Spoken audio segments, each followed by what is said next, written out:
It is one of the most ingenious scams for social manipulation ever created, and at its core, it is an invisible war against the population. Debt is the weapon used to conquer and enslave societies, and interest is its prime ammunition. And as the majority walks around oblivious to this reality, the banks, in collusion with governments and corporations, continue to perfect and expand their tactics of economic warfare, spawning new bases, such as the World Bank and International Monetary Fund, while also inventing a new type of soldier, the birth of the Economic Hitman.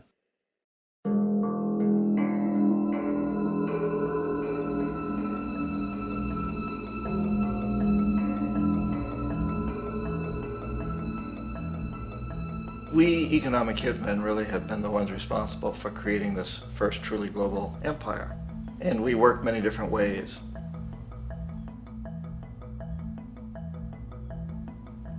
But perhaps the most common is that we will identify a country that has resources our corporations covet, like oil, and then arrange a huge loan to that country from the World Bank or one of its sister organizations. But the money never actually goes to the country. Instead, it goes to our big corporations to build infrastructure projects in that country, power plants, industrial parks, ports, things that benefit a few rich people in that country, in addition to our corporations, but really don't help the majority of the people at all. However, those people, the whole country is left holding a huge debt. It's such a big debt they can't repay it, and that's part of the plan, that they can't repay it. And so at some point, we economic hitmen go back to them and say, listen, you owe us a lot of money, can't pay your debt, so sell your oil real cheap to our oil companies. Allow us to build a military base in your country, or send troops in support of ours to someplace in the world like Iraq, or vote with us on the next UN vote. To have their electric utility company privatized and their water and sewage system privatized and sold to U.S. corporations or other multinational corporations. So there was that whole mushrooming thing, and it's so typical of the way the IMF and the World Bank work, that you put a country in debt, it's such a big debt it can't pay it, and then you offer to refinance that debt and pay even more interest. And you demand this quid pro quo, which you call a conditionality or good governance, which means basically that they've got to sell off their resources, including many of their social services, their utility companies, their school systems sometimes, their penal systems, their insurance systems, to foreign corporations. So it's a double, triple, quadruple whammy. The precedent for economic hitmen really began back in the early 50s when democratically elected Mossadegh, who was elected in Iran, he was considered to be the hope for democracy in the Middle East and around the world. He was Time Magazine's Man of the Year. But one of the things that he'd run on and began to implement was the idea that foreign oil companies needed to pay the Iranian people a lot more for the oil that they were taking out of Iran. The Iranian people should benefit from their own oil. Strange policy. We didn't like that, of course. But we were afraid to do what we normally were doing, which was to send in the military. Instead, we sent in one CIA agent, Kermit Roosevelt, Teddy Roosevelt's relative. And Kermit went in with a few $1 million and was very, very effective and efficient. And in a short amount of time, he managed to get Mossadegh overthrown and brought in the Shah of Iran to replace him, who always was favorable to oil. And it was extremely effective. Bombs overflow Tehran. Army officers shout that Mossadegh has surrendered and his regime as virtual dictator of Iran is ended. Pictures of the Shah are paraded through the streets as sentiment reverses. The Shah is welcomed home. So back here in the United States, in Washington, people looked around and said, wow, that was easy and cheap. So this established a whole new way of manipulating countries, of creating empire. The only problem with Roosevelt was that he was a card-carrying CIA agent, and had he been caught, the ramifications could have been pretty serious. So very quickly at that point, the decision was made to use private consultants to channel the money through the World Bank or the IMF or one of the other such agencies, to bring in people like me who worked for private companies, so that if we got caught, there would be no governmental ramifications.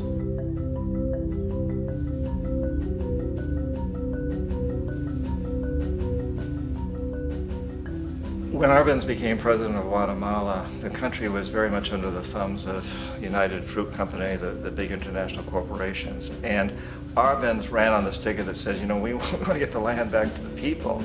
And once he took power, he was implementing policies that would do exactly that, give land rights back to the people.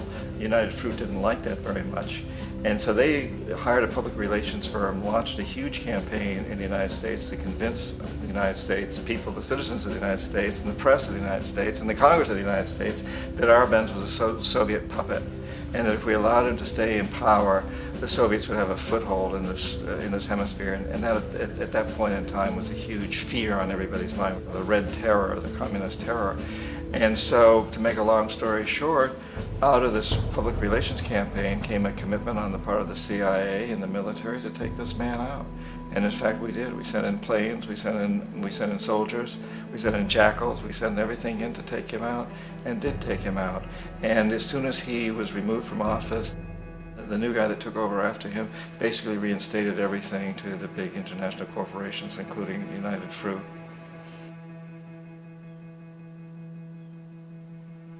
Ecuador for many, many years had been ruled by pro-US dictators, often relatively brutal. Then it was decided that they were going to have a truly democratic election. Jaime Roldos ran for office. And his main goal, he said, as president would be to make sure that Ecuador's resources were used to help the people. And he won, overwhelming, by more votes than anybody had ever won anything in Ecuador. And he began to implement these policies to make sure that the profits from oil went to help the people. Well, we didn't like that in the United States. I was sent down as one of several economic hitmen to change Roldos, to corrupt him, to bring him around, to let him know, okay, you can get very rich, you and your family, if you play our game, but if you continue to try to keep these policies you've promised, you're going to go. He wouldn't listen. He was assassinated. As soon as the plane crashed, the whole area was cordoned off. The only people allowed in were U.S. military from a nearby base and some of the Ecuadorian military. When an investigation was launched, two of the key witnesses died in car accidents before they had a chance to testify. A lot of very, very strange things that went on around the assassination of Jaime Roldos. I, like most people who've really looked at this case, have absolutely no doubt that it was an assassination. And of course, in my position as an economic hitman, I was always expecting something to happen to Jaime, whether it be a coup or assassination, I wasn't sure, but that he would be taken down because he was not being corrupted. He would not allow himself to be corrupted the way we wanted to corrupt him. Omar Torrijos, president of Panama, was one of my favorite people. I really, really liked him. He was very charismatic. He was a guy who really wanted to help his country. And when I tried to bribe him or corrupt him, he said, look, John, he called me Juanito. He said, look, Juanito, I don't need the money. What I really need is for my country to be treated fairly. I need for the United States to repay the debts that you owe my people for all the destruction you've done here. I need to be in a position where I can help other Latin American countries win their independence and be free of this terrible presence from the north that you people are exploiting us so badly. I need to have the Panama Canal back in the hands of the Panamanian people. That's what I want. And so, leave me alone. Don't try to bribe me. It was 1981, and in May, Jaime Roldos was assassinated. And Omar was very aware of this. Torrijos got his family together and he said, I'm probably next, but it's okay because I've done what I came here to do. I've renegotiated the canal. The canal will now be in our hands. He just finished negotiating the treaty with Jimmy Carter. In June of that same year, just a couple of months later, he also went down in an airplane crash, which there's no question was executed by CIA-sponsored jackals. Tremendous amount of evidence that one of Torrijos' security guards handed him at the last moment as he was getting on the plane a tape recorder, a small tape recorder that contained a bomb.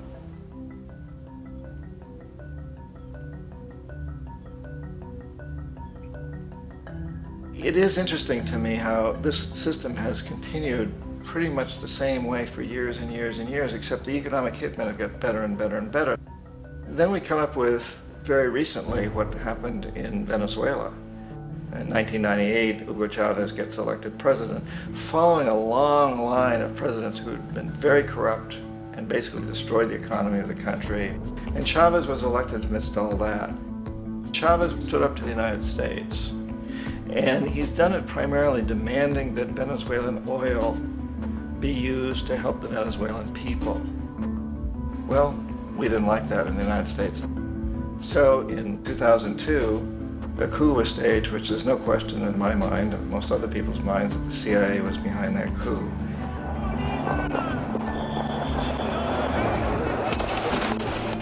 The way that that coup was fomented was very reflective of what Kermit Roosevelt had done in Iran, of paying people to go out into the streets to riot, to protest, to say this Chavez is very unpopular.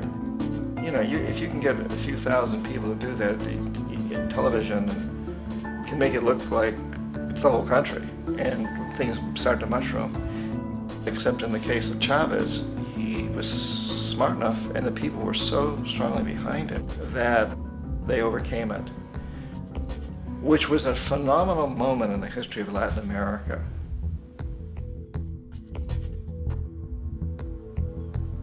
Iraq actually is a perfect example of the way the whole system works. So we economic hitmen are the first line of defense. We go in and we try to corrupt governments and get them to accept these huge loans, which we then use as leverage to basically own them. If we fail, as I failed in Panama with Omar Torrijos and in Ecuador with Jaime Roldos, men who refuse to be corrupted, then the second line of defense is we send in the jackals. And the jackals either overthrow governments or they assassinate. And once that happens and a new government comes in, and boy, it's going to toe the line, because the new president knows what will happen if he doesn't. In the case of Iraq, both of those things failed. Economic hitmen were not able to get through to Saddam Hussein. We tried very hard. We tried to get him to accept a deal very similar to what the House of Saud had accepted in Saudi Arabia, but he wouldn't accept it. And so the jackals went in to take him out. They couldn't do it. His security was very good. After all, he had one time worked for the CIA. He'd been hired to assassinate a former president of Iraq and failed, but he knew the system. So in '91, we send in the troops and we take out the Iraqi military. So we assume at that point that Saddam Hussein is going to come around. We could have taken him out, of course, at that time, but we didn't want to. He's the kind of strong man we like. He controls his people. We thought he could control the Kurds and keep the Iranians in their border and keep pumping oil for us. And that once we took out his military, now he's going to come around. So the economic hitmen go back in the 90s without success. If they'd had success, he'd still be running the country. We'd be selling him all the fighter jets he wants and everything else he wants. But they couldn't. They didn't have success. The jackals couldn't take him out again, so we sent the military in once again, and this time we did the complete job and took him out, and in the process created for ourselves some very, very lucrative construction deals. We had to reconstruct a country that we'd essentially destroyed, which is a pretty good deal if you own construction companies, big ones. So, Iraq shows the three stages. The economic hitmen failed there, the jackals failed there, and as a final measure, the military goes in. And in that way, we've really created an empire, but we've done it very, very subtly. It's clandestine. All the empires of the past were built on the military, and everybody knew they were building them. So that the British knew they were building them, the French, the Germans, the Romans, the Greeks. And they were proud of it, and they always had some excuse, like spreading civilization, spreading some religion, something like that. But they knew they were doing it. We don't. The majority of the people in the United States have no idea that we're living off the benefits of a clandestine empire, that today there's more slavery in the world than ever before. And then you have to ask yourself, well, if it's an empire, then who's the emperor? Obviously, our presidents of the United States are not emperors. An emperor is someone who's not elected, doesn't serve a limited term, and doesn't report to anyone, essentially. So you can't classify our presidents that way. But we do have what I consider to be the equivalent of the emperor, and it's what I call the corporatocracy. The corporatocracy is this group of individuals who run our biggest corporations, and they really act as the emperor of this empire. They control our media, either through direct ownership or advertising. They control most of our politicians because they finance their campaigns, either through their corporations or through personal contributions that come out of the corporations. They're not elected. They don't serve a limited term. They don't report to anybody. And at the very top of the corporatocracy, you really can't tell whether a person's working for a private corporation or the government because they're always moving back and forth. So, you've got a guy who one moment is the president of a big construction company like Halliburton, and the next moment he's vice president of the United States, or the president who is in the oil business. And this is true whether you've got Democrats or Republicans in the office. You have the moving back and forth through the revolving door. And in a way, our government is invisible a lot of the time, and its policies are carried out by our corporations on one level or another.